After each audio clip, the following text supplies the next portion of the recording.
actually maybe this. Where's my hair and makeup, by the way? Yeah, no.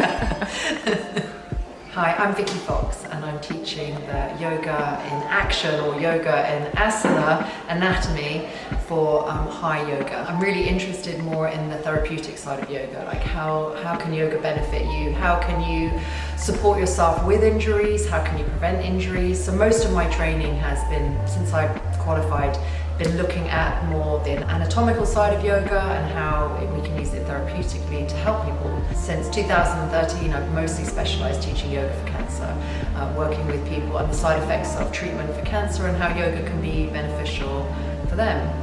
We're responsible for looking after people that come into our classes, so we want to make sure that they're not going to injure themselves, but also a lot of people come to classes with things, it's called life, life experiences that make us slightly imbalanced, and we address that in our yoga classes to find more balance, because I think that's really what we're trying to look at, is find balance. Often anatomy, we break down the body into little parts, so we'll be like looking at the feet, and then we'll be looking at the calves, and working our way through the body and looking at the deeper muscles, the more superficial muscles, and then actually we have to remember that the body works as one big whole unit, and it's all completely connected through connective tissue. So we're going to break it all down, and then we put it all back together and work out how does it all relate to each other, and how does that show up in your yoga class. I think yoga needs to be accessible to everybody. You want it to be inclusive. You want everybody to be able to come to your yoga classes.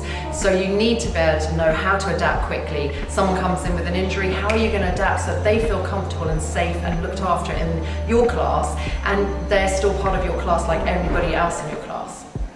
Now I have one more question. Yeah. Who's your friend in the background? I feel really bad about my friend in the background because I think I should give him a name. So if anyone's got any suggested names for him, but he comes to all the anatomy lectures because he's really important to help us explain where the muscles are attaching, what's going on in the body, so we can sort of have a real 3D understanding, because we can't see our bones, we don't have x-ray vision. So sometimes we're able to palpate the muscles on the surface, we can be aware of those, but some of the deeper ones are hard to kind of work out what's happening there, but yes, with a little bit of help from my friend. So I'm not totally on my own in this training.